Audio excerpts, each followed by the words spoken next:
And we're live.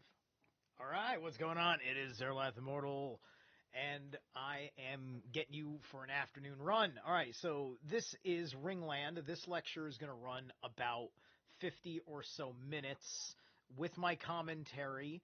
We'll see if we can be done with the whole thing in about 90 minutes. Go 90 minutes to about 2 hours. We'll see how it goes. 2 hours should cover it. So today I played Solemn Vision's Gates. That's Solemn Vision. Then I did the possessive for the name of the song. So apostrophe S. They're one vision, not visions. Solemn Vision. They're from New York. And the song that you just heard is called Gates. They've been friends of mine for a very, very, very long time. All right. So, you know what? I don't think I framed this up. Let me get this framed up. So I'm gonna turn this on. Then. Properties. Ringland. Boom. Great. Okay. Wait. Nope. That's better. Okay. Let me make an adjustment here. Ah, yes. Fabu. There we go. All right. Hey, Timony, good to see you.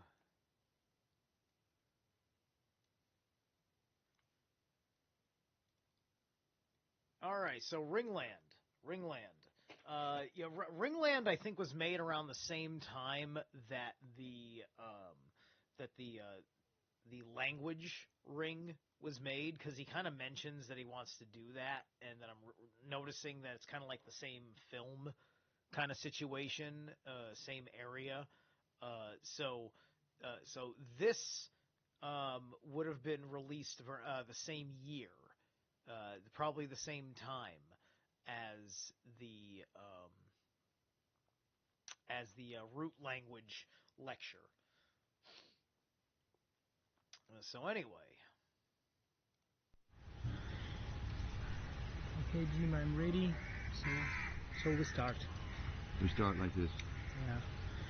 Today, I just wanted to have some old photos. Some of these are from the 1980s. And I'd like to just kind of go through these photos and tell a little story. All these things I talk much about inside the saga itself. So these are physical places, physical people that are inside the saga. Yeah, I don't know really where we go with this. I just needed to show these pictures and explain what they are, and so maybe we can do these. There's a Ring of Sounds we'll do another day, what we base this saga on. But these are places and people from a small little country called Finland. Between a great power, Sweden and Russia, is a small country. And that's where the story comes from. It comes from one family called the Bock family, B-O-C-K or B-U-C-K in root language. And yeah, we'll just explain what these pictures. Some of them are not in very, very good condition. They're very old. But they all have much meaning in this story, because the story is the story, but also the story has physical places where there are things buried in Finland. There's actual places that have much interest about where this story is based around.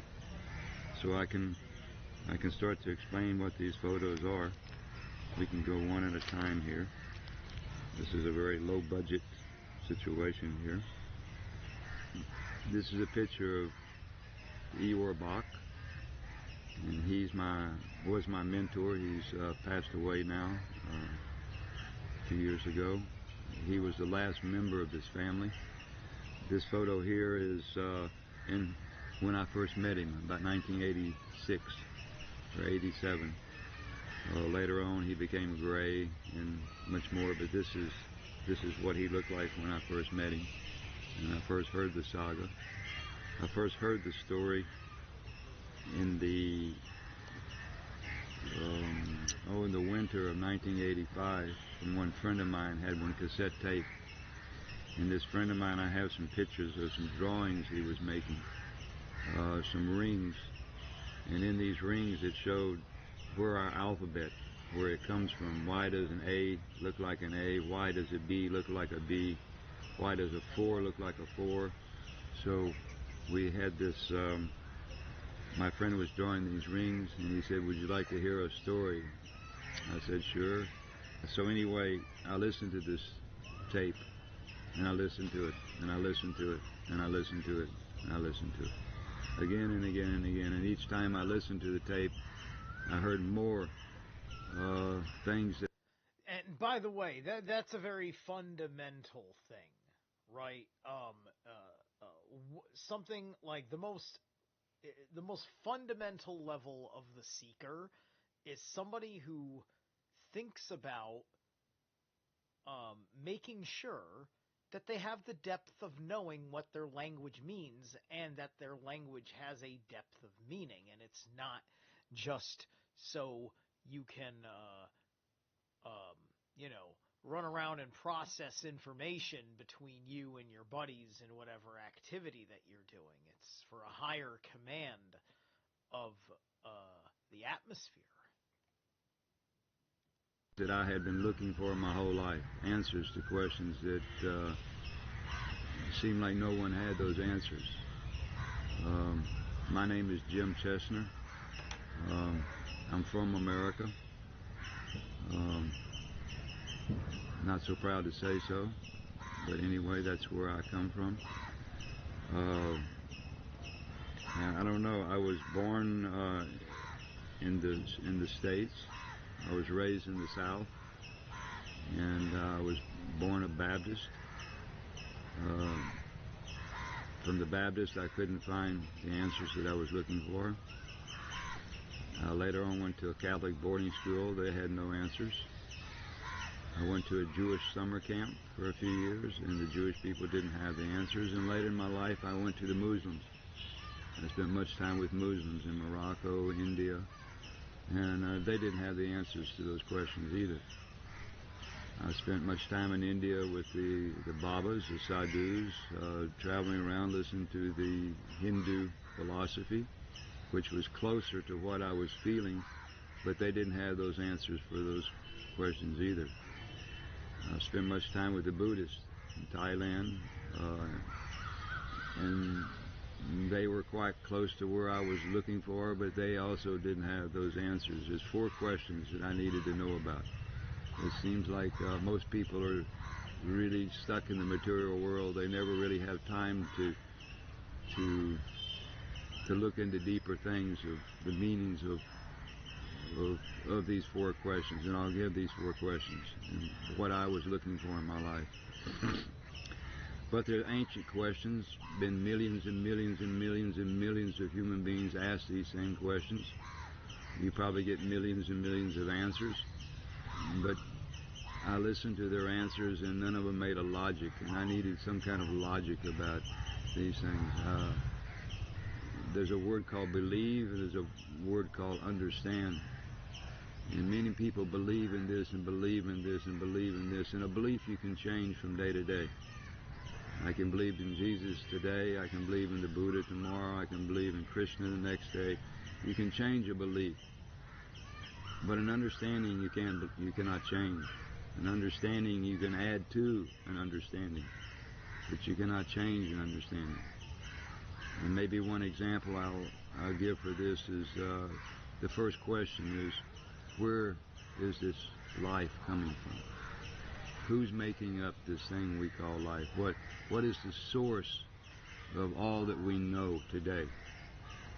And you can ask 1,000 people, professors, doctors, professional people, theologians, and they'll give all kinds of answers. The Great Spirit, the cosmos, the God, many different answers to where does it all come from. But in one simple logic, which I look for, I'm not a very educated person, it all goes to the sun. And the sun we call Sulin, in what we call the root language, which is the first language on the planet. And the second language on the planet we call Van language, which they call it Aurinko, which is the Finnish language itself. In English we call it sun. But if a 7-year-old boy comes to me and says, Jim, who's making up this life? Where does these trees come from? Where does the ocean? Where does this stick come from? I simply say the sun. If the sun doesn't shine, there's no light, there's no life, there's nothing, there's no consciousness, it's absolute black darkness. The moon gets its light from the sun, according to this story. Mars, Jupiter, Venus, these all get their lights from the sun. And this earth, everything we see here, these plants, this stick, me, this camera, everything is made from the sun. If the sun doesn't shine, there is no movie going on, there is no life, there is no light. Every conscious thought is only here because the sun shines. If the sun didn't shine, there would be no light, no conscious, no nothing. And the small boy can understand, if the sun doesn't shine, there's nothing. So, in this understanding that the sun is the source of all that we know, even in our story, the stars are reflections of the sun. There's only one sun, there's only one moon, there's only one planet, and there's millions and millions of stars, according to this, which I'll explain in the Saga. It's also where the word discussion comes from. The sun is one discus. We can also discuss this discus. And S-I-O-N, Sion, discussion. Sion also means the sun, Sion, sun, sun. So I like to discuss the sun, this discus, in one discussion. And that's what... And the eon, that's also the ion. Like a decision. The ion or the eon. And I was just listening to something... I was just listening to some of the mythical dissertation on Aeon Byte Radio. Shout out to Miguel and his partner over there, doing a real kick-ass job with having a conversation that's really more transcendent. It's like, I think that it still kind of lets too much Gnostic kind of like mythos be like the thing to deal with, but at least they're dealing in a better term of transcending it, in my opinion, right? Because I'm not, I love all sorts of people, even when I still think that they have a fundamental flaw in their cosmology, their mythology. That's not the big thing that bugs me. It just what bugs me are things along the lines of victim consciousness, etc., etc. Surrendering to something that you choose to make fated instead of continuing to seek to change these things that you felt condemned to. There was a lot of things I felt condemned to in 2020. Too many things. So the ion is a word that allegedly, or the aeon, is the opposite of the archon. It's like this other side of the four. That was not a familiar, but a fascinating idea to me. I would only say familiar in that, you're either seeking the opposition that is on your side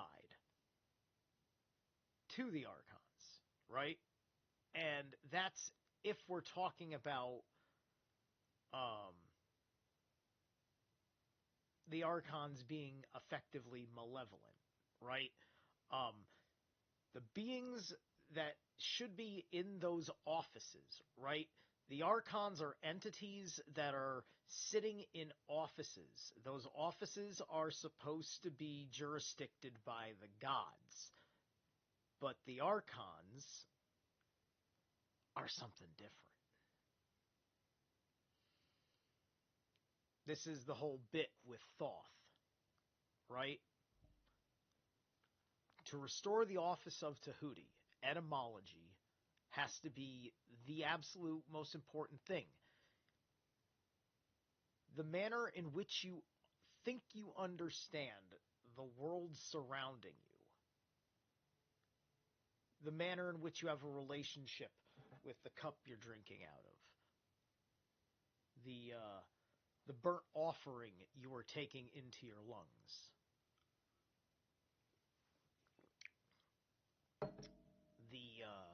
the indifferent eye that gives you my persona, and all of these different things. All right, let's continue. What I'll be doing in the saga, because the story is based from the sun. We have much feeling for the sun and the moon because these two are what control everything that we know. Our gravity, our water, everything. Without the sun, there is nothing. And in our story, there is nobody who made the sun. There's not some what we would call one God who lives in the space somewhere out there who made the sun on the first day. This is one belief. In reality, anyone can understand, a small boy can understand that the sun doesn't shine. In our story, the sun has always been, the sun will always be.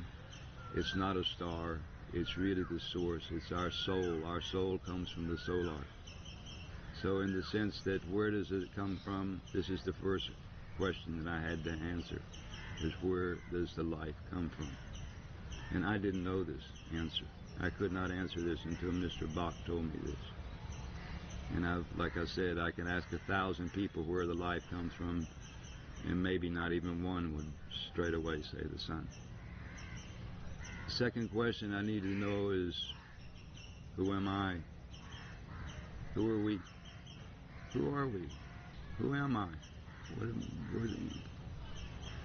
The third question I need to know the answer to is why? Why are we here? Why am I here? Why is all this here? And the fourth question, the last question, is when this body, when it dies and when it's gone, is there something? Is there a soul? Is there a spirit? Is there something, and what happens to this? So where do we come from? Where do we go? Who are we and why are we here?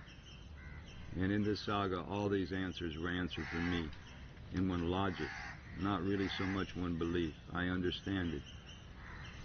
This whole story is based in one linguistic. It's all based in one sound system.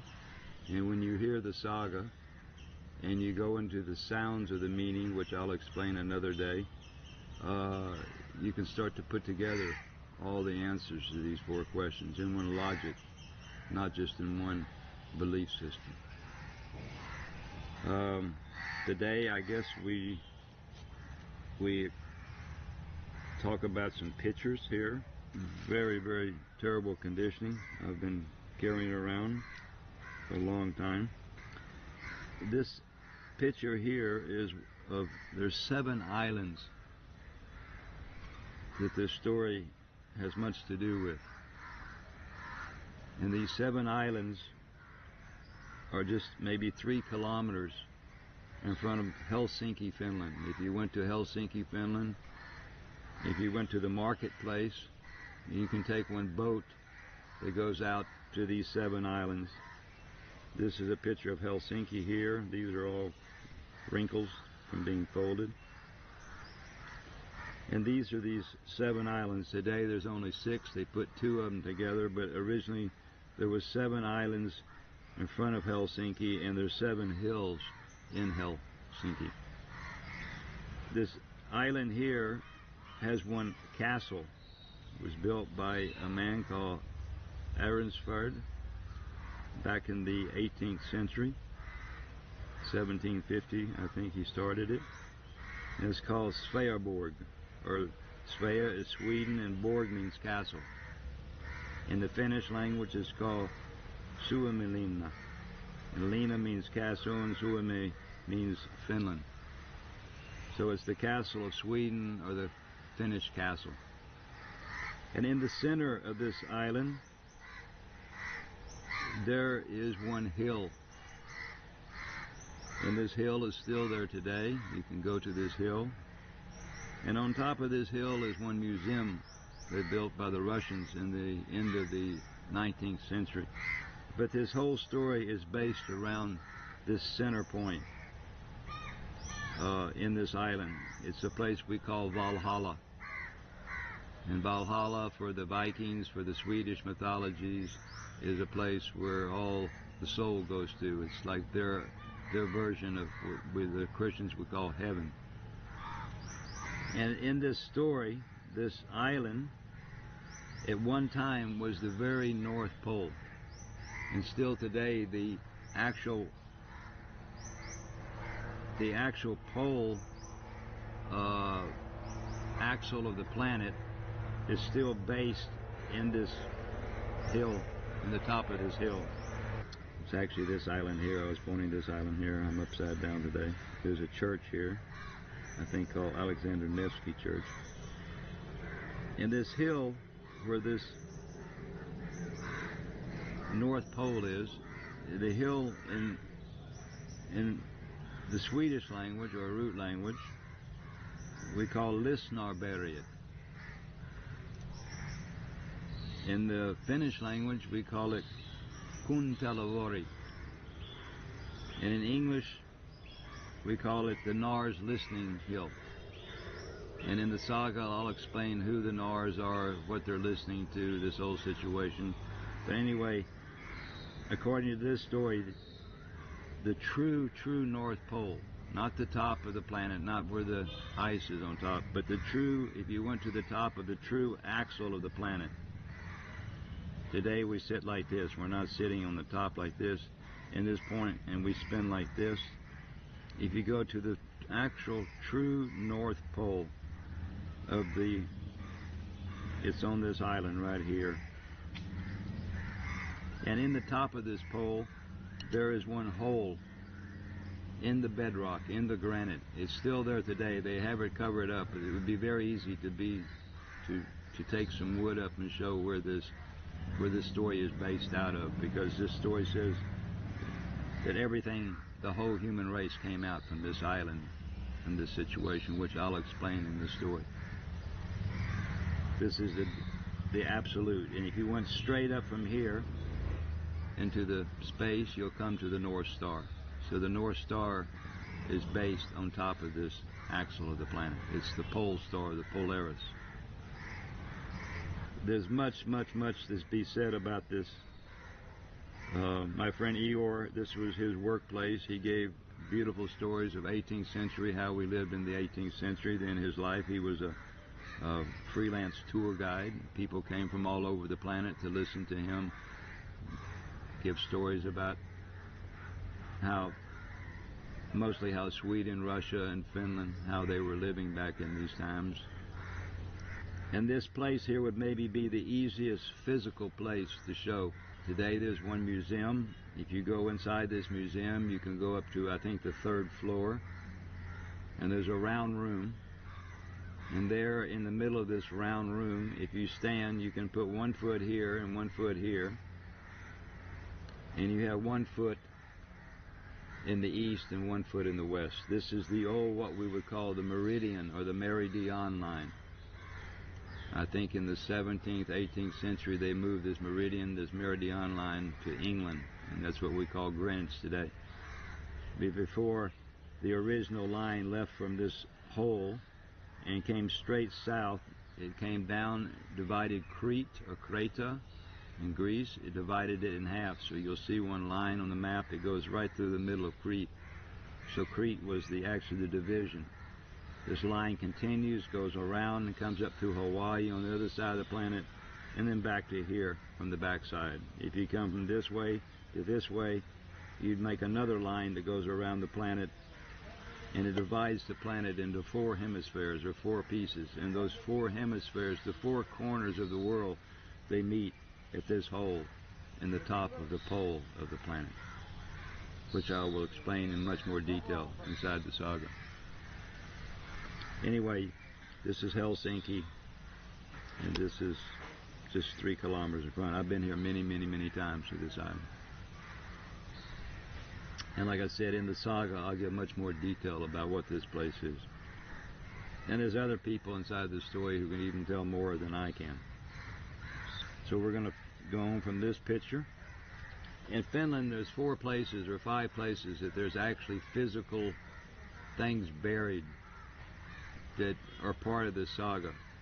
Today, the Finnish government, they've not been much of a help for us. Over when Eeyore was alive, the newspapers were very hard on Eeyore because he had some information that nobody else had. They really wouldn't help us. They only really gave him negative. And I feel much feeling about this establishment and how they would not listen to anything he had to say. They would not even go try to. If you go about 30 kilometers to the east of Helsinki, there's a small place where his parents lived in the last years of their life. In this place, in the Swedish language, the root language, we call it Gumbustrand. The word gum comes from the word guma, which means old woman. Bu means one nest. One bird has one bu. Gumbustrand means beach, so it was called the old woman's beach nest. In the Finnish language, we call it Akanpesaranta. And Aka means old woman, Pesa means nest, and Ranta means beach.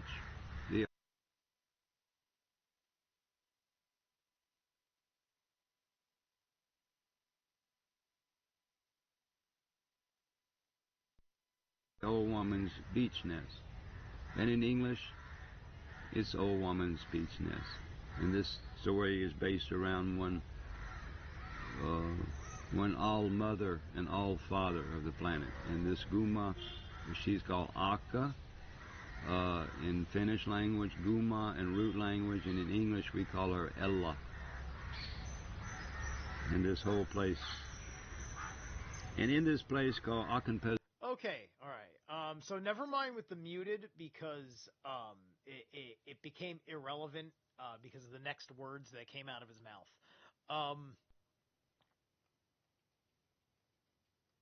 But I did want to stop and say I did not remember hearing before about Ella. Let me actually go back a hair. This has been pretty straightforward so far. I haven't wasted too much time. The old woman's beach nest. And in English, it's old woman's beach nest. And this story is based around one all-mother and all-father of the planet. And this Guma, she's called Akka. In Finnish language, Guma, and root language, and in English we call her Ella. And this whole place. And in this place. All right, so Akka is Ella, which that's shit, man. That's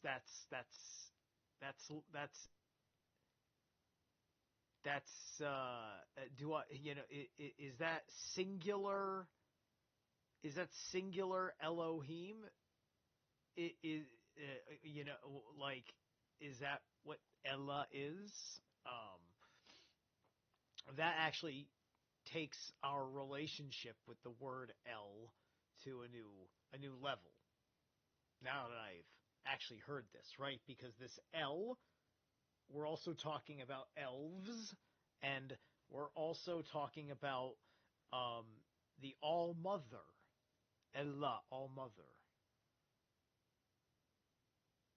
and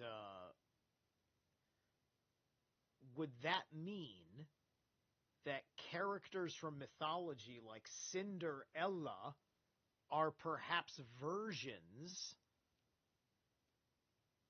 of stories about Akka? Whoa! Whoa! Okay. All right, there we go. I just took mythology to the next level. Called Akenpezeranta. These people had built one storehouse, one temple, the oldest temple in the planet. And the temple is called the Lemminkainen Temple. We'll start with this one. This is what it looks like today. This was all covered in the year 987. This temple is, I'll go into more detail in the saga. I'm not going to explain so much what it is or what it was inside of it today. But this is one picture. This big stone here. You know, I really should have led this whole thing with this video anyway.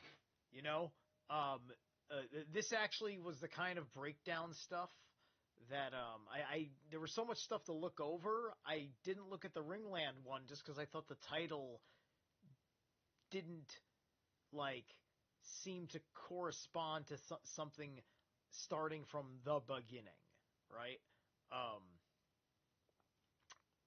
But this is better than that because this has a lot more of the priming that you know, this is your introductory to the legitimacy of the story, to all of these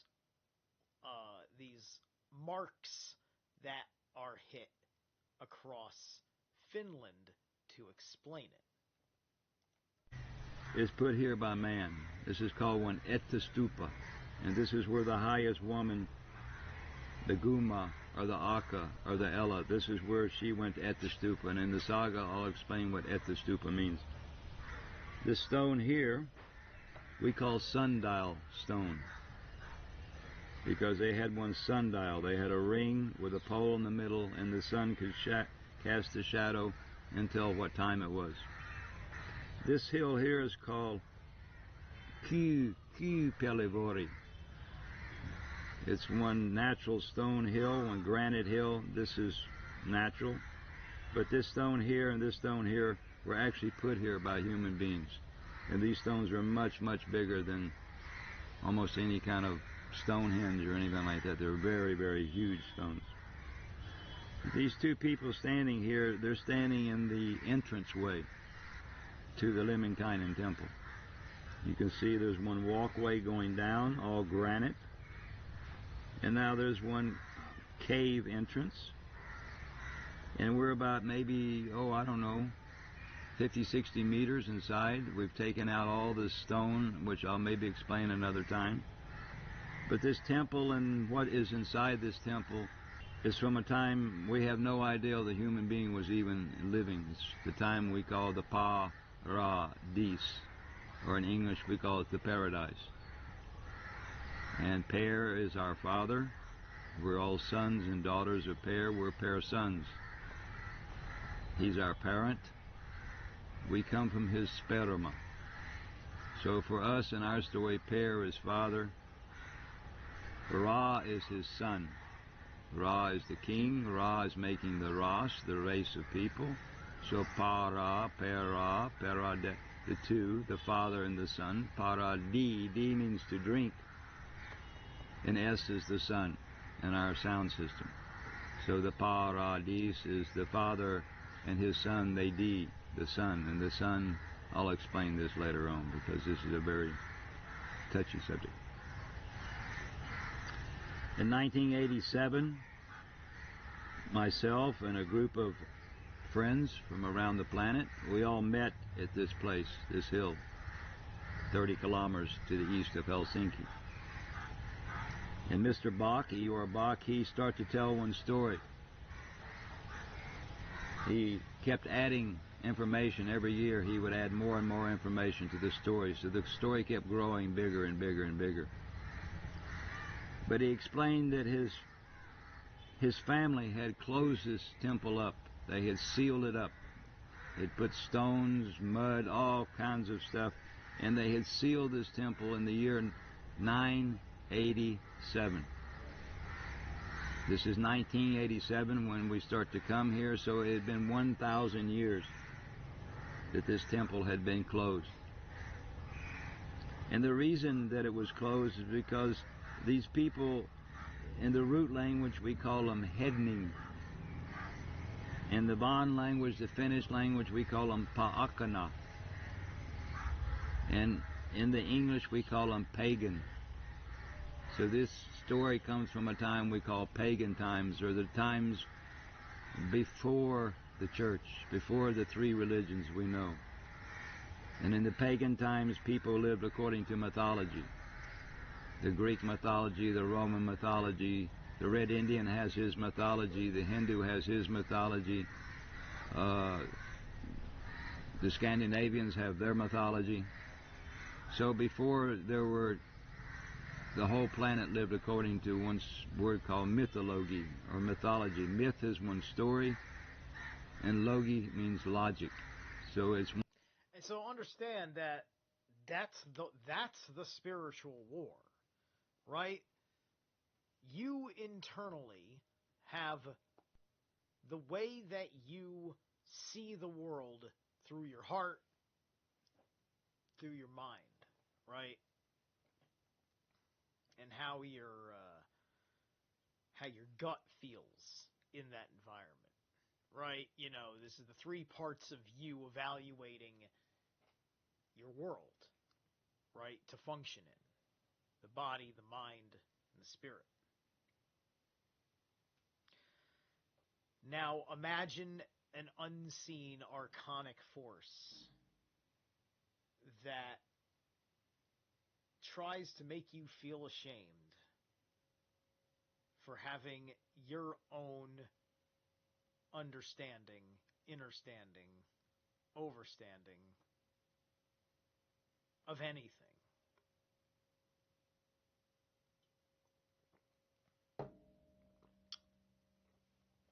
That is the psychological culture that the powers that be will always approve of. That will always be the functionality that the agents of the Holy See will use to perpetrate your thinking.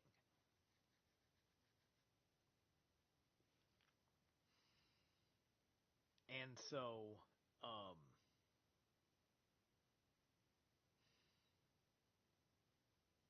anything in the digital verse, if you don't go through rigorous checks on values, vernacular, sources, so on and so forth, it's one thing to really like someone who's got a completely different hallucination of reality than you do.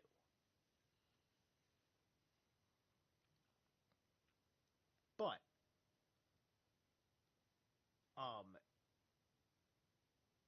it also isn't okay to be influenced by that information when its agenda is to consume yours. And now I'm just talking about mythology, right? Now, the cosmological structure conversation is actually basically, it's about the myth generator that is the generative principle of the higher force, right? It's like, so the creator God has a structural blueprint that no matter what form the universe takes, this is the infrastructure underneath it that it's working around, right? It's like the little drones casting the holographic images for Mysterio in Spider-Man Far From Home, which everybody, since the New Jersey situation has been ongoing, has been thinking about lately. Good. I was telling people about this shit when that movie came out. I was telling people about this shit in 2012 when I started doing radio. About the way you cast these illusions. Alright, I don't know how I went off on this tangent. Let's keep going. One story with logic, mythology. Oh, that's right. So let me just reel it back in. Mythology.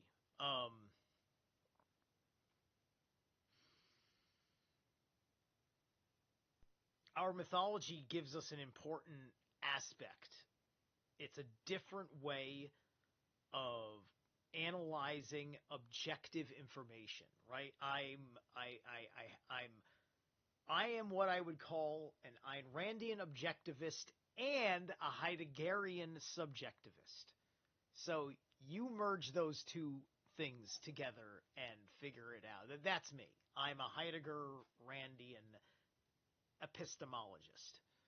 And I make no epistemologies about that.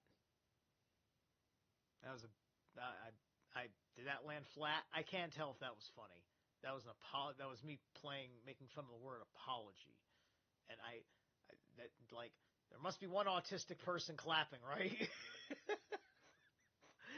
Anyway, long story short is,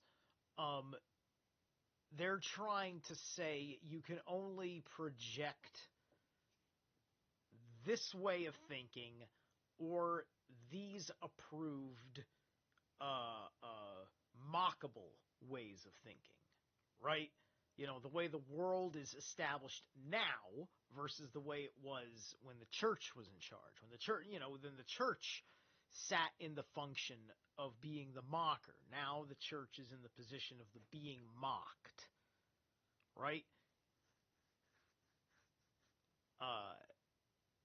And that's not the primary function of the position that the church is playing, but the church is playing a certain role out of necessity for its secret agendas and the hits it has to take in the public space to keep going with whatever it wants to do, whether it's going to win or lose.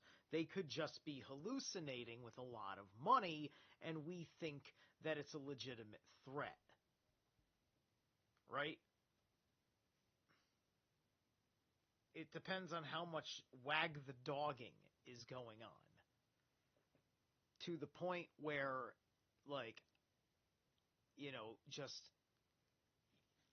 it's chill over here right now. It's very, very chill over here, except for you watching a television. But you know what? If you keep being unchill, this whole place is going to be not chill, because you're going to piss off those people that don't even realize they're pissing you off because you're watching a hallucination on television. And then you're going to go and you're going to do something not chill to them. And they're going to be like, yo, that was not chill. And I'm going to be like apeshit now. Alright? That's about as dumbed down a fucking explanation for the only reason why war between rational human beings would ever fucking happened, is that people just fucking stopped being chill. It's stupid because it's not that simple. But there's a goddamn truth that that when people stop being chill, they can't think straight. Right? Mythology. Ology.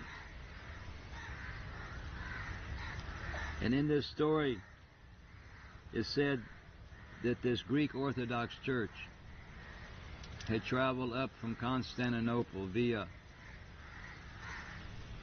this old Greek empire, and he come to the doorway of Russia, in 987. And now the pagan people of Russia, the shamans, the shamani, the people who lived according to nature, not according to the new concept of the god, this man who has the white beard who lives up there somewhere. So 987, this family, they realized that this church was coming, and they didn't want the church to find what was inside this temple. So they sealed it up. A few years later, the Roman Catholic, they're coming the other direction. They're coming up from England, Germany, Belgium, Holland, and they come to the door of the Sweden in 1007, 1008.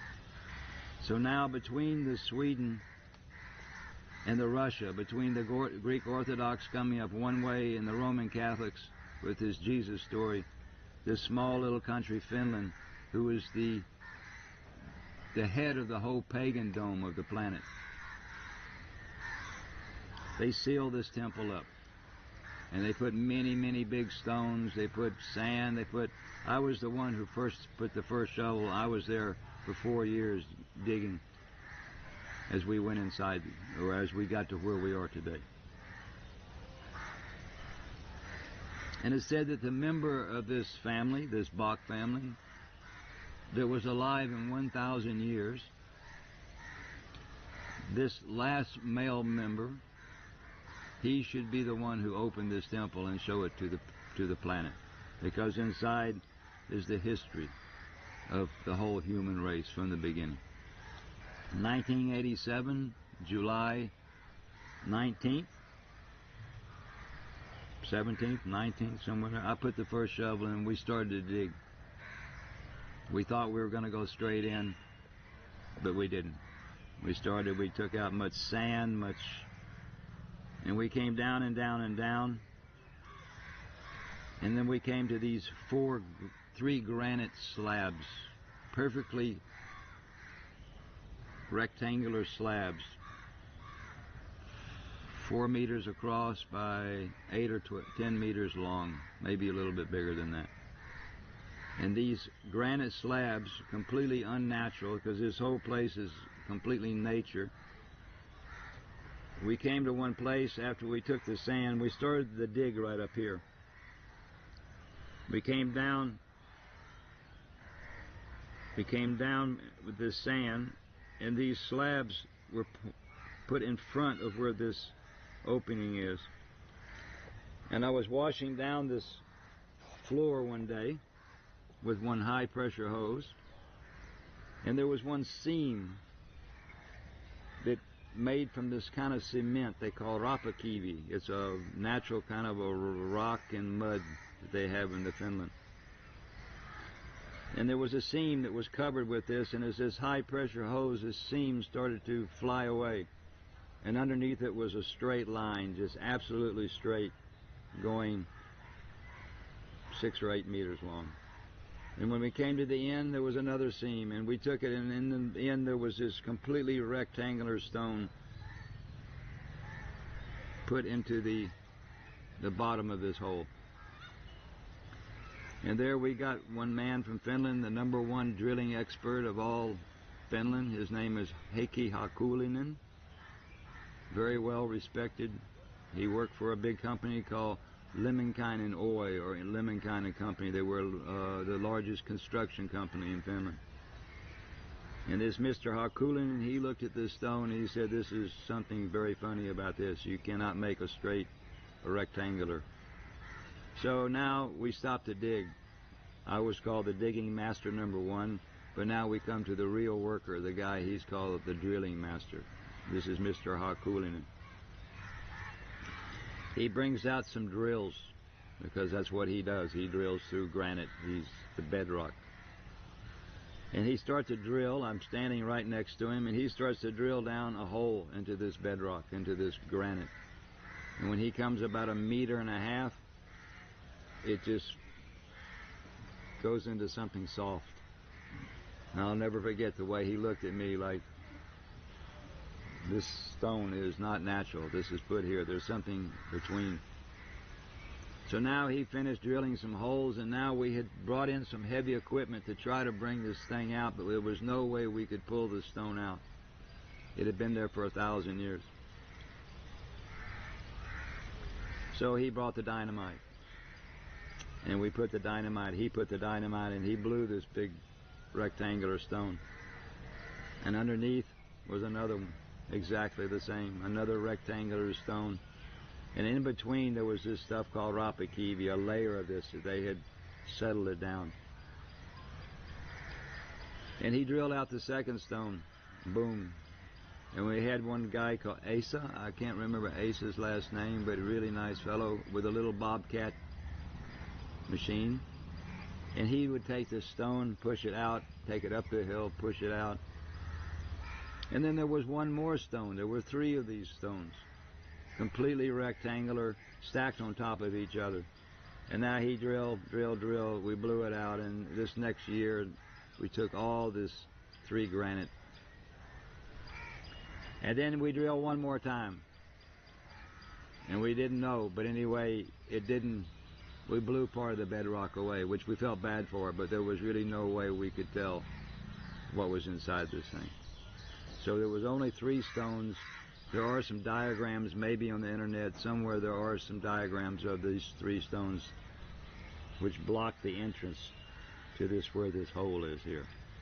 So now we've taken all this stone out, and we're looking down, and the story says that the entrance to the temple is where the highest woman on the planet, when she went Etta Stupa, which I'll explain in the Saga, she would fall in front of the door to the temple. No woman has ever been inside this temple. The whole surroundings, the whole hill, the hallway to the beach, everything is named for woman. But the woman, she never went in because it's his story. It was his story. It was the man's story inside this temple. When we got to this point here, we come to another stone here. Now, so understand that. So the inside of the temple itself is the man's place, and then everything else around it was a woman's situation. Okay? And all of that would be functional around the temple and serving the temple in this manner. This is the Norns, right?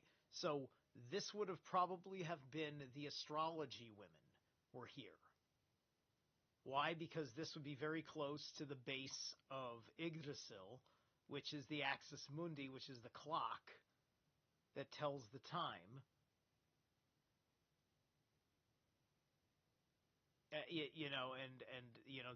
These women would be getting the most absolute, perfect, astrological, real-time look at the universe.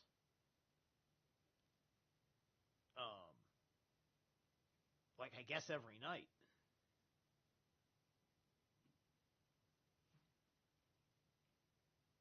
But yeah, so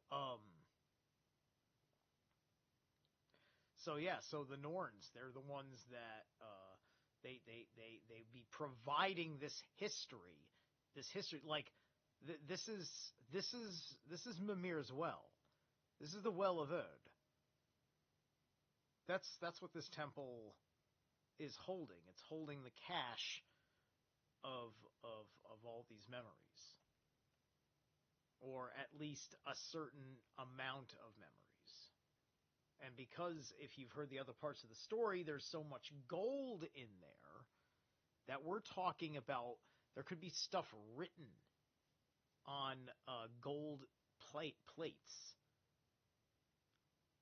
because there was a lot more gold back then, and it was for aesthetics. So you would be making art that had a certain permanency. That would be a representation, a thing of mark, of history, of memory, of something you did while you were here. That kind of a thing. Here. I don't know if you can really see, We'll try to get a picture of it. This is Mr. Hakulinen. And now this is him with his, for drilling. And now in the entrance, this, where the cave entrance is, was this stone here. And you can see it's put in there, in this seam that goes around was this rapakivi, this clay. I don't know how good we're going to get this to come out. It's an old picture. And so now here he is, he's drilling. I actually helped drill one of these holes. And now he drilled holes into this, and as he came through, I'm not sure how far it was. It might have been like 2 meters, 3 meters. These drills, and then this drill did the same thing that the one did. It, mwah. So he knew that this stone was not natural. This stone was pushed into the entrance of this cave. He put dynamite in this, and there was a big explosion. And now he blew this stone out. And here's a picture of Eeyore and my friend here standing with this stone here blown away. And this is the entrance to the temple itself. Behind this stone was one more large stone, not quite as big as this one. They blew it out, and it kept going back. And there's a beautiful granite ceiling, a beautiful granite floor. And now we come to these walls. You know, I think we do have to laugh for a hot second and appreciate that Eeyore doesn't have any pants on. Somebody just blew up a stone to the temple of his ancestors. And he's posing for a picture in his fucking banana hammock, happy as a clam. Guess it was a hot day, right? Walls and walls and walls of just big stones, packed in with this clay, this rapakivi. And he started to drill and drill, and we made many explosions. And we kept taking out this filler, this stuff that they filled this cave with. And this little bobcat machine would take and push all these stones out, and trucks would take them away. At this point, we had the backing. The first year was my money who started this thing. I had brought some $2,000. I borrowed some money, and I put maybe $13,000 in the dig. But when we started to have these machines and stuff, the expenses started to come very much at this point. And then we had one bank in the area of places called Cebu or Cibo. And now this bank, they financed the next years as we went in, as we kept taking the stone out. These are some more photos from that time. This was in my younger days. This is 1987, 88, so we're in 2014 now. This is one photo here of me pointing down towards the temple. This is another photo of this big Etastupa stone with this cave behind it. Quite a nice picture here. This is a picture of Eeyore making one interview inside as we blew out these first 2 stones. Eeyore is explaining to these film crew where we're going and what we're doing. There's another photo of a friend who's taking some of the stones out. Inside this temple there is one water lock, there's one plug, and when these people were using the temple they kept the plug out, and the rainwater would just go through and go out into the bay, which is just a few hundred meters away. But when they weren't using the temple, they put the plug in and the whole thing filled up with water, which it is today. We haven't come to this plug yet. We're waiting to come to this plug, and when we get to it, another picture of this stone. It's a stupa stone with the sundial stone next to it. This is a photo from a little bit of a distance away. Today they had to build a fence around it, but this is much how it looks with this Etastupa stone being back here. This picture here is from, looks like 1990. This is the last year that we were working there, and now it's full of water. This water level comes up to here, and so we have to pump the water out to go into the cave. There may be some people up there now pumping the water out to try to take some, they have a machine that can look through the rock to see which way we go. And this is a picture from 1990 from inside when it's snowing. This is looking back out the hole. This cave is going down and around inside to the hill. We had the backing of this bank called Cebu Spar Bank for some years, and then they got too big a project for them to handle.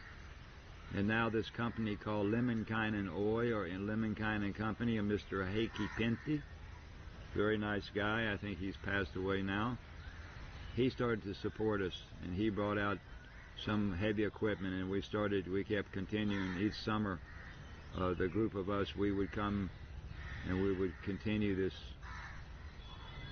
exploding these stones and taking these stones out. There's a perfect granite ceiling going down, a perfect granite floor. They came to one point there in 1987, I think, that we found one inscription on the side of one of the walls. It was like a checkerboard. It was 5 by 8. And they call this one Hellristring.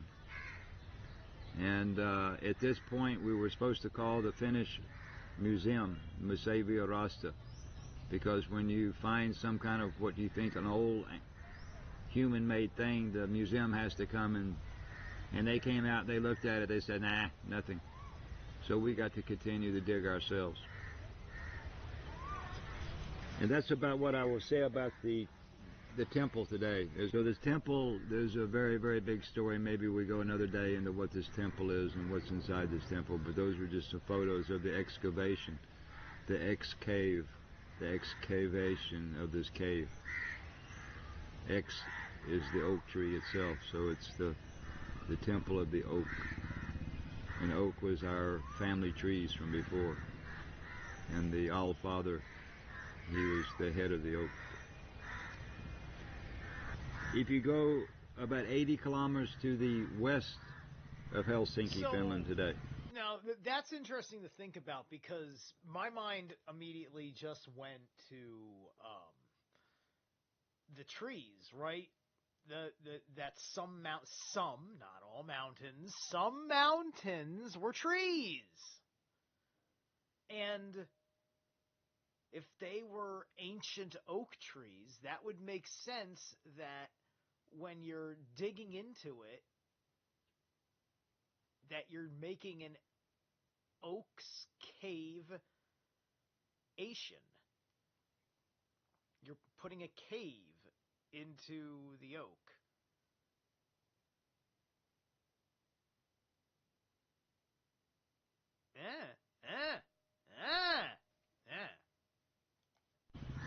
Still in a place called Uudenmaa, you will come to one small place called Snappertuna, or called Tuna. And in this Snappertuna there is one castle, one ruin to one castle, called Rasaburg, or Rasapuri. Ra is the king, Ras is the race, Rasa, Rase. Puri means castle. In the Van language, Pu means a tree, and Ri means again, so you Ri the Pu, the Puri. So this castle is called Raseburg, or Rasepuri. Ra is because this is where the king and the queen of Finland, this is the king and the queen of actually the planet. This is where the race of human beings are coming out from.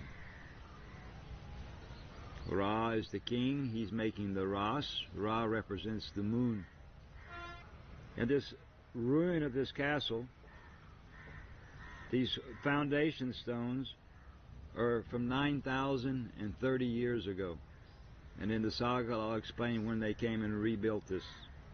It had towers, the king tower, the queen tower. The big tower is called Rabel Tower. Around this castle was a lake before. This man standing here, he's making the field, but this was all one lake, and in the middle of the lake was this granite stone. There was cast there from the beginning of the planet, from granite. And on top they built this castle, and around this castle was a lake with beautiful swans swimming around. And this castle was covered with a white, not marble, but a white chalky kind of stuff. So this was a white castle in the middle of a lake. And in the story, this is the castle of the Aser. This is the sound Bay. Bay means Bori, or castle. And in this story, I'll explain something called Yehovah. It was one system. Okay, one Bori. Okay, so a Bori is a castle. That just cracked something open for me in real time here, because Bori is also Odin's grandfather. Bori, Bur, and then Odin. So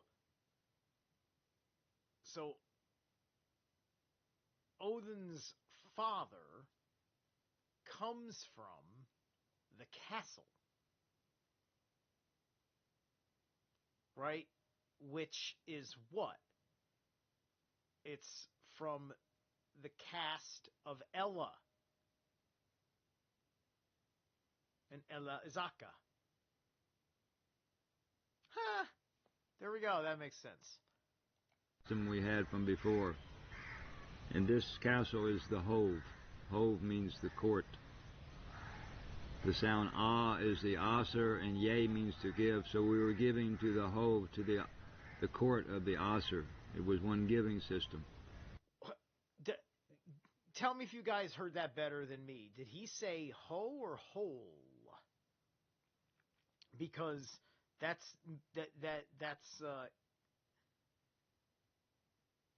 interesting. I'm gonna pull that back a smidge. I'll explain something called Yehovah. It was one system we had from before. And this castle is the Hove. Hove means the court. The sound Ah is the... Okay, the Hove, and the Hove means the court. Right. And the court would be the all thing. So, in other words, Yehovah is to deify the government. That is not the place of the all. The all thing is not something to be worshipped. The all thing is just a place and time where your higher mind makes important decisions. The Aser, and Ye means to give. So we were giving to the Hove, to the court of the Aser. It was one giving system, which has much to do with this temple and the storehouse below the temple. In 1050, on the 24th of July, in the year 1050, the Vatican sent 30,000 mercenary army paid from the Vatican to come kill everybody in South Finland. And this army came and they destroyed this castle. Today it's one ruin, but today before it had towers. It's not one castle made for defense. It was one. Also, the offering system. Another thing that popped into my head here, in its mirroring, is the Dark Crystal. You get to see, if you've ever watched the Netflix series, you get to see the relationship that the Gelfling had with the Skeksis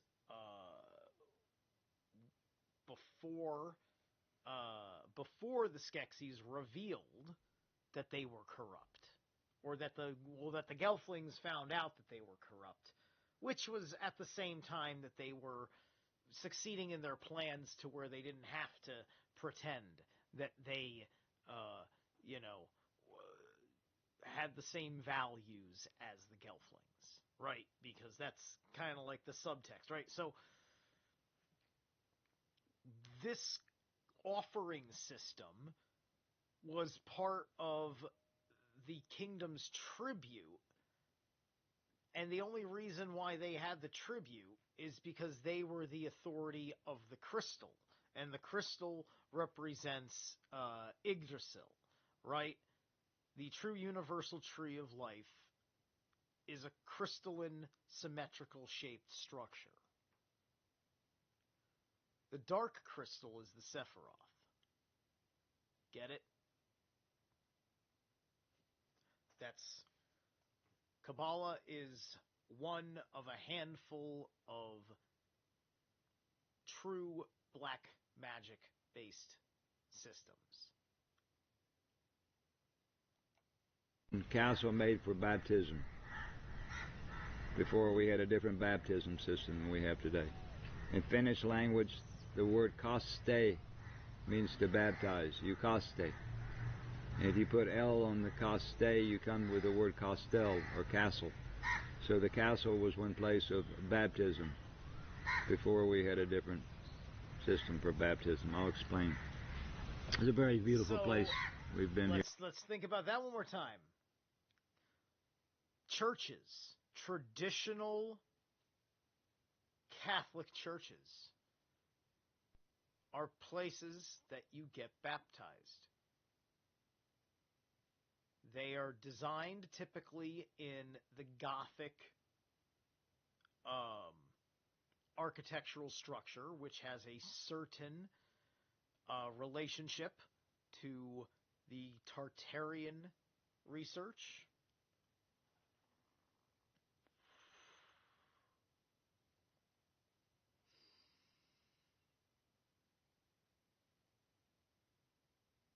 So this is telling you something about castles, baptism, the king is supposed to be there, so on and so forth.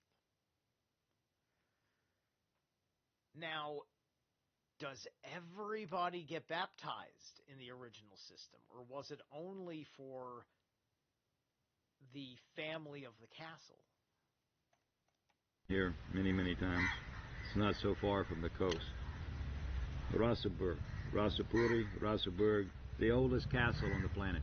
This is the oldest castle on the planet, 9,030 years old. And maybe the last photo I put today, and this is a picture of the Allfather. We call him, in root language, we call him Gube. In the Finnish language, we call him Ukko. The highest woman is Akka. He is called Ukko. And this instrument that he's playing, the string instrument, is called one kantele. This is one of the first instruments, music instruments on the planet. So he's saying that's Ukko, but that looks like Väinämöinen. Unless, but I may be mistakening something, right? And and perhaps Ukko and Väinämöinen are the same person. Details that I have missed, and it's interesting to think about considering the process. But anyway, let's just... From the harp. This beautiful little girl at the bottom, she is called Maya. And this is the young Maya. She is going to be the queen. Maya is the queen in our story. Her brother Ra, or heirs, is the king. And this man here is the Allfather. He's dressed here in his reindeer. He has a red hat, like Santa Claus, like Marita. And this Maya, she represents the moon. He represents the sun. And we call him in English Per. And we're all sons of Per. We're Per sons. This was one artist that knew this Bock family, and he took some of the information that they gave, and he made many, many beautiful paintings. And these are basically the pictures that I have today. There are many, many pictures in the internet of Eeyore, the temple digging. There's interviews with Eeyore, other people. In 1990, some people had brought a little too much hash up to Finland. They started to sell it. And they stopped the excavation. The police came. So there has not been much done since 1990. Yeah, I don't know where we really go from here today. I think that I would just say maybe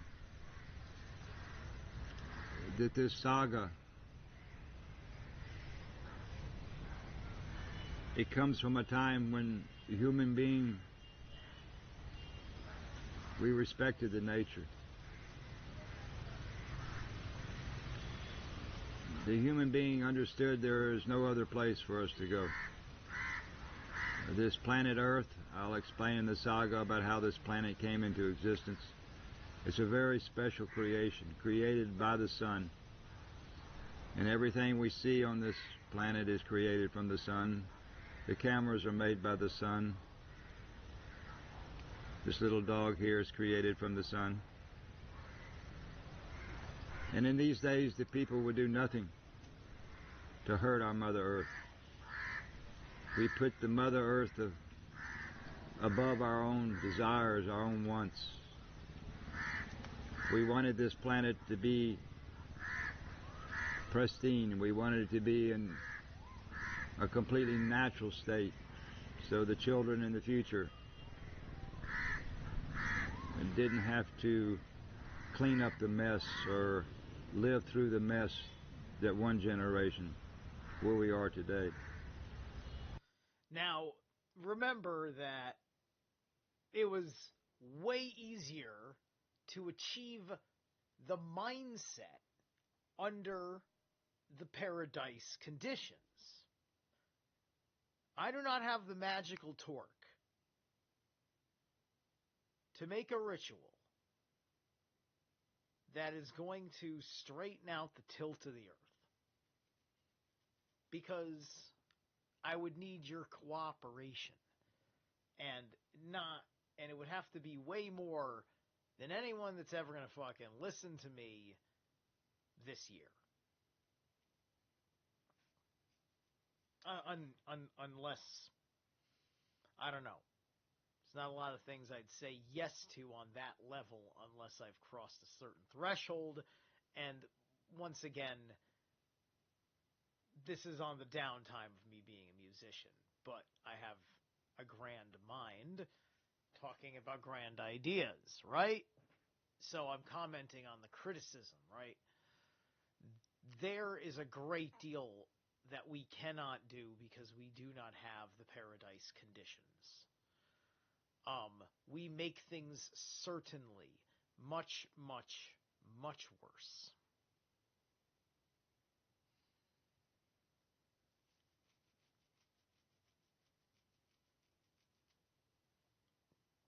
And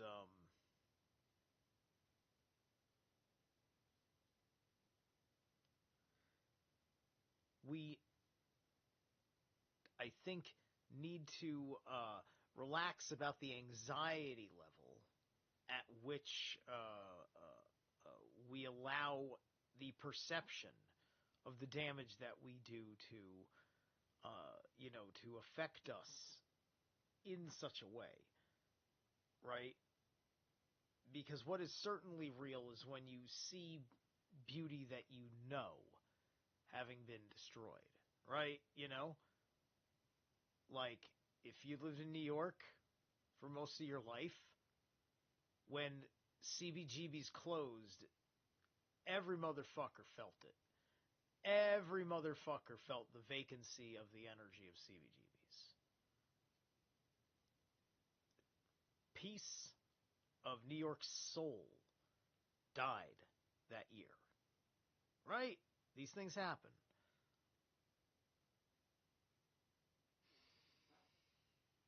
And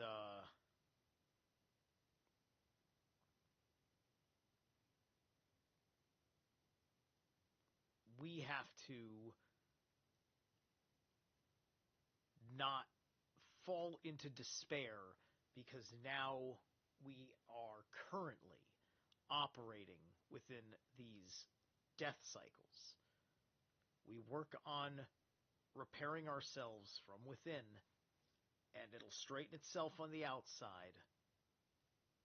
And you only have responsibility to yourself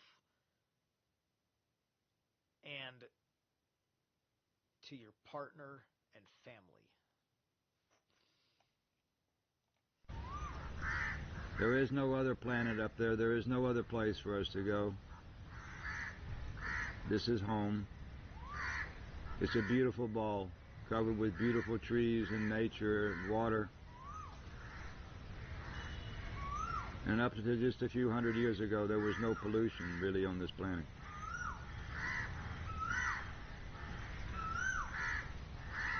So I hope that out of this story, I hope that the people on this earth, we all lived according to one mythology.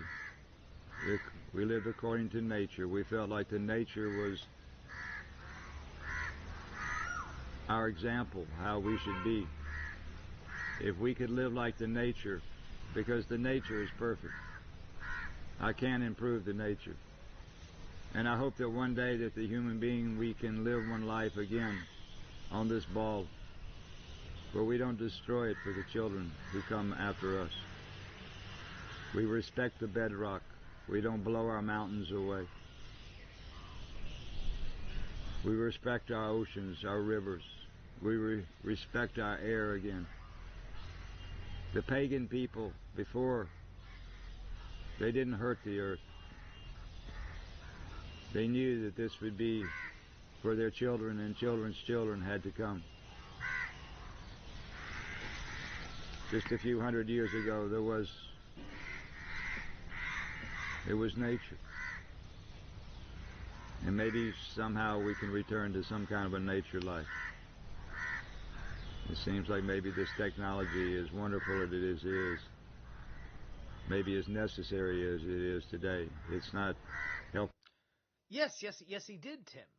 But yet still, that was because destruction was the rule, right? Like, he's talking about the fact that we let go of the values just because we had to break pattern to do what was necessary.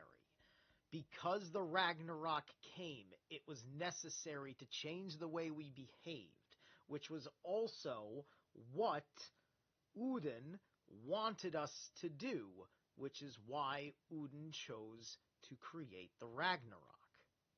Right? So that's part of finding the wisdom, right? To have our ideas of forethought and afterthought, right? We have to have both. We have to have Prometheus and Epimetheus. We have to have our prologue and our epilogue.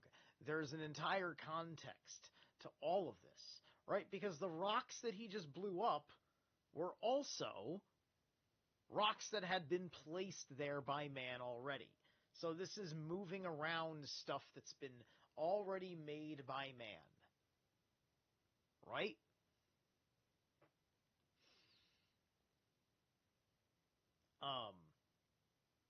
And that's like the thing about this, right? It's like now we live in a very different world where there's a lot of stuff that's in the earth.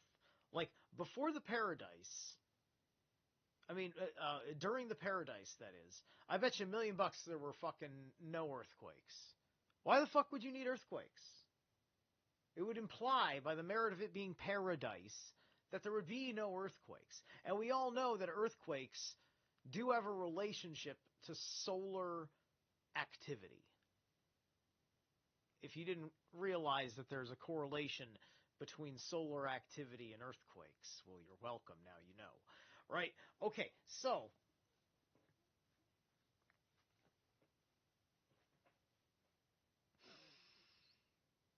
there's when you just look at the temple, just look at it.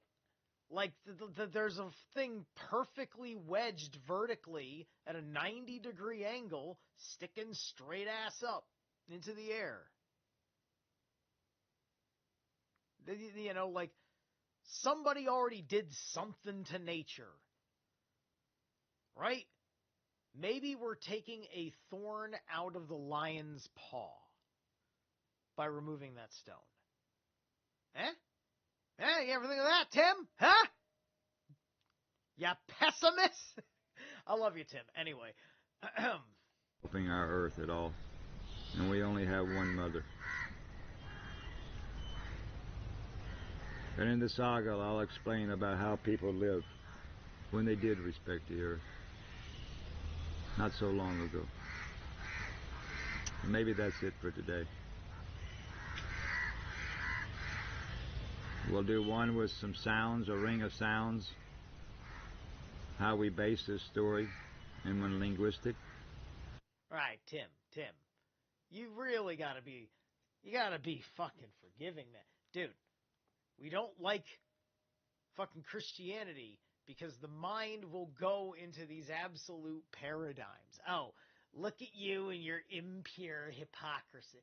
It's just like, no. What? Do you listen to fucking context, right? You gotta listen to context. Context matters. Context is a big effing deal, right? Gaslighting is what happens, right? It makes for a cute, sarcastic little joke in the way things sound, but we all know how big this fucking story is, and how there are things that are necessary to be done, right?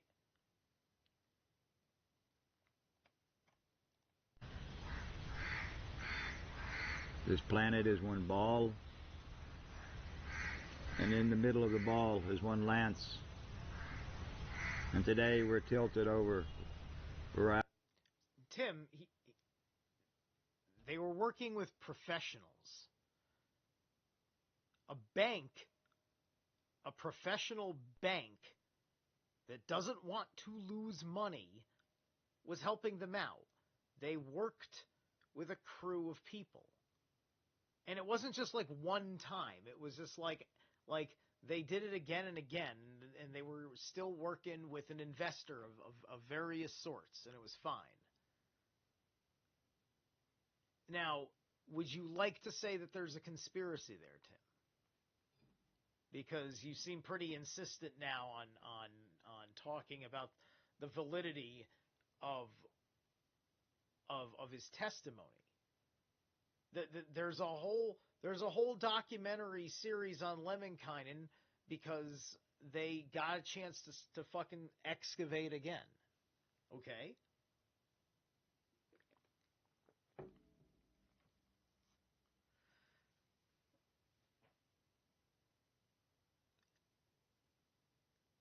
You're taking the sentiment, right?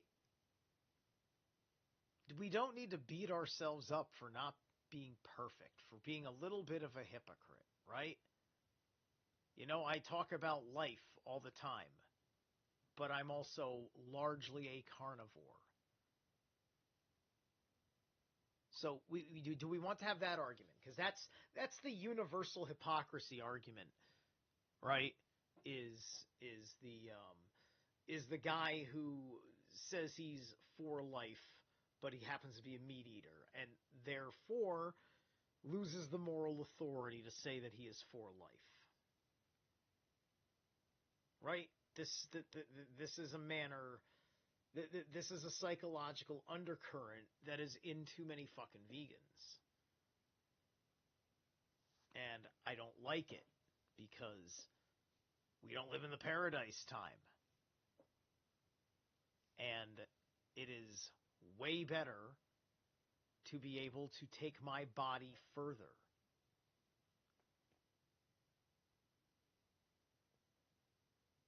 And I already know other aspects of the human condition.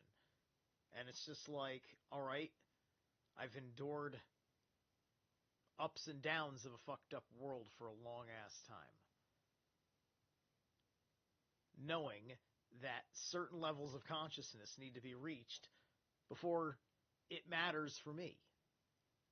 Because right now, I think if I quit fucking meat over the course of a year or something like that, the way things look for me right now, I would not be able to figure out how to fucking do it in a way where I'd feel happy with where my body is going to go as I continually reduce the animal-based protein that I am using to sustain my physical development.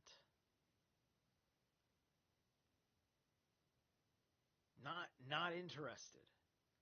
Not interested in all this, just because I need to feel guilty that an animal, which also has an immortal spirit, immortal soul, even if you will, made a sacrifice for me, because otherwise he'd just be going over there, doing whatever, not very interested in making any more of a mark than having some babies. And they already had some babies. Right? That's kind of part of the idea. And it's just like, well, it's I'm either going to get eaten by coyotes or this guy might just get hungry. But it's pretty cool being with this guy until he gets hungry, because he treats me well. Right? That's a lot of what the animal is fucking thinking. Anyway.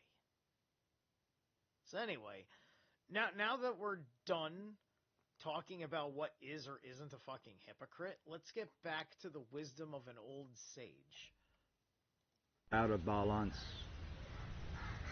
The story does have a little future to it. It says we're getting ready to tilt back up, and we'll be in balance again. We'll be in harmony with the moon.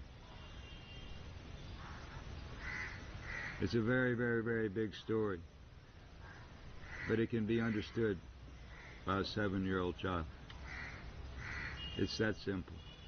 And if you want to go into it very, very detailed, it can go as complex as you want to. But when I tell the saga in a few days, the people who will be in the audience, for me, they're all 7-year-old people. I would tell it like a child can understand it. There's one sun, there's one moon, there's one planet, and there's millions and millions of stars.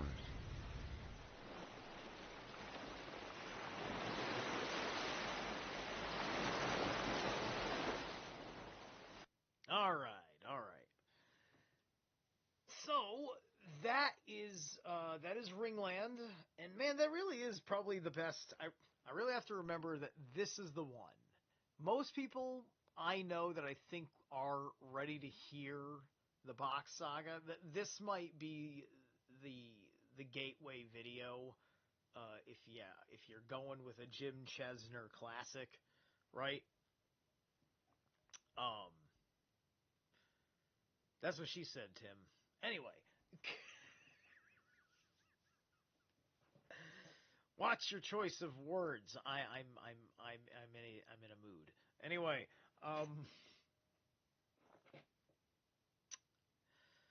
yeah. All right, so this was pretty good. This was about 90 minutes. Not effing bad. All right. So, I want to thank everybody. I see 7 viewers and 6 likes. Is everybody here somebody who liked? Oh, what's up, man? Awaken your mind. You're finally ready for it. Ha ha. For what? The Bock Saga? What? Derek, you haven't dived into the Bock Saga yet, my man? Damn. All right. Well, and enjoy my take on it. How's it going, Parsons? All right. Okay. Cool. Okay. Very good.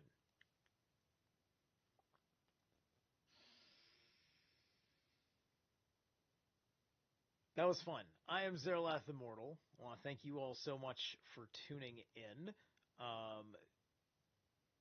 Go check out the Greyhorn Pagans podcast on Stein Fox channel. This weekend I did a Tarot Rune reading session that is up. It's out there. It's about an hour long, and Stein will be releasing cuts, breaking down each and every single one of them. Ooh, look at that! I'm up to 9 likes. Thank you.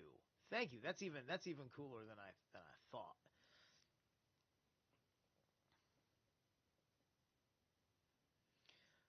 Ah, no, you haven't. All right, man. All right, good. Well, I'm glad you jumped in on this one. Watch this one again, and then go watch the first one I did, and then you should be all right. Okay, cool, cool. All right. Tim, thank you so much. Good feedback. Thank you for allowing me to beat up your idea. Not you. You mere cool. Just beating up your idea. Telonius, once again, thank you for being here. Violence is Life was here. Thank you so much. And the Peaceful Penguin was in. I want to make sure I said hi to everybody. All right, cool. I think I've said hi to everybody. All right. Have a good one.